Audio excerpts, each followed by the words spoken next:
Hello, and thank you for joining. So today I'm going to be discussing the Me Too movement and my perspective on it.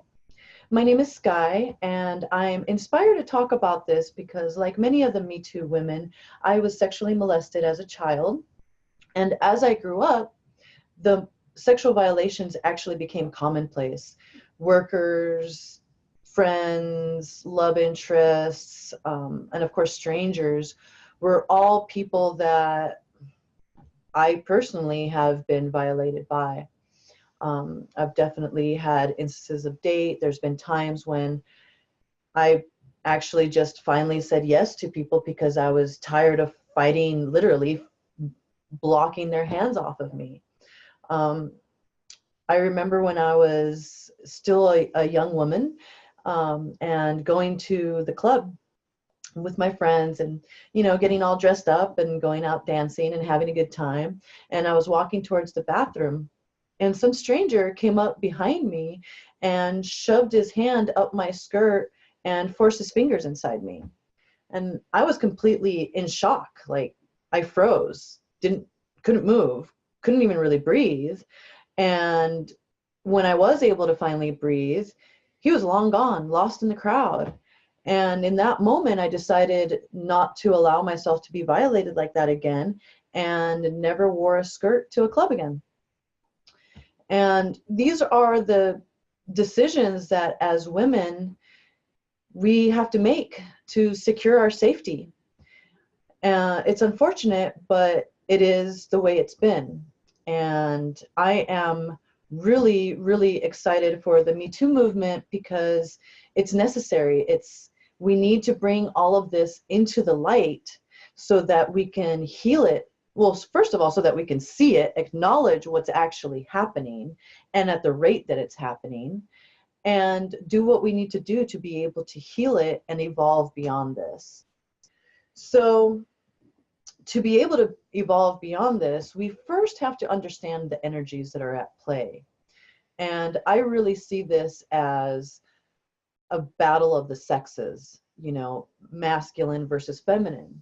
And when I say this, I'm not saying man versus woman, I'm saying masculine versus feminine. And the masculine and feminine exists within each one of us.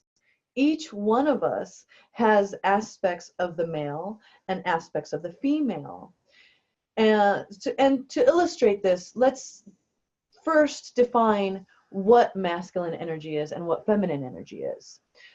The feminine energy is the receptive energy. It is intuition, it is nurturing, it is the stillness in which we find wisdom. Okay? And it is from this energy that ideas spring up. Now, the masculine energy is the assertive energy. It's the driving force that allows us to have action, right? So with the feminine energy, we have ideas. And with the masculine energy, we have the action to bring those ideas into fruition. And what's happening now is that we are living amidst a complete imbalance. It is extremely obvious that our world is ruled by the masculine and has been so for many generations. The masculine is being raised, or we're being taught not to feel emotions, right? That it's not strong to feel emotions, that we have to go out and achieve, achieve, achieve.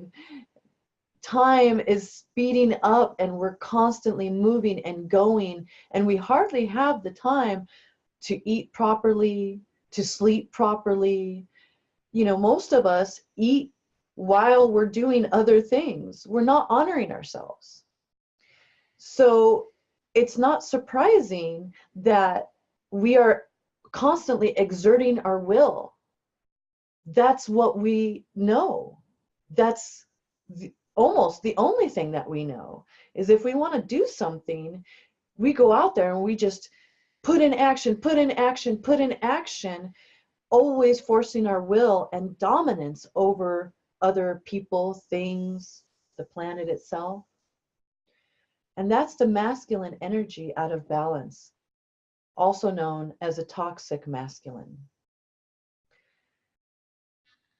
Now, what's happening is, in response, the woman, the female energy, has been subjugated. And it's been happening for so long that the feminine aspect has now taken on the role of the wounded feminine.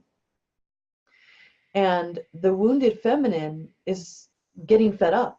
And that's basically the Me Too movement, is the wounded feminine being fed up and trying to exert her power and create dominance over what's happened. But what's happening is that she's stepping from the wounded feminine into the role of the toxic masculine. There's no healing to be found there. None. What needs to happen is that the wounded feminine needs to empower herself and use the gifts that she's been given and nurture herself. Do the work to go through the emotions and heal yourself, heal ourselves. Go through those emotions, bring awareness to them, and eventually nurture ourselves so much that we're able to heal, that we're able to truly have self-love. We have that power because we have the power of nurturing. So it's up to the women to really create a new world. We have the power, ladies and gentlemen, because again, like I said, this is the feminine energy that exists within each one of us. Each one of us has to go through and nurture ourselves, bring awareness to our emotions, and bring ourselves to a place of self-love. Now, for the toxic masculine, what's going on is they're action oriented. They don't have the gifts of inspiration. So the toxic masculine doesn't know how to move forward.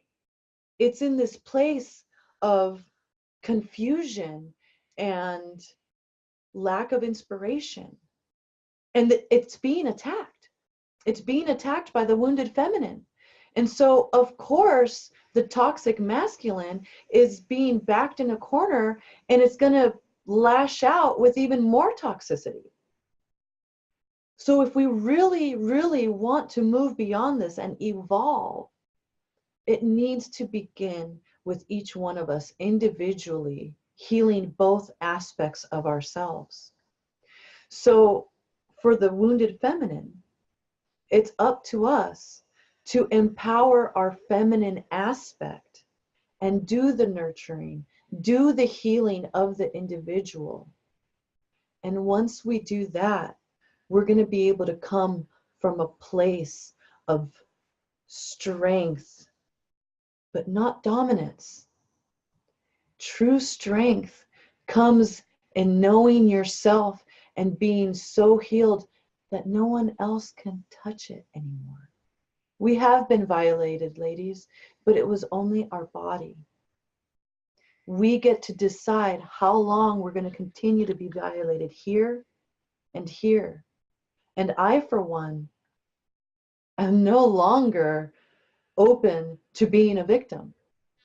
I've done my work, I've done my healing, and now I'm here to share with you that it's possible to move beyond the world that we came into. The time is now.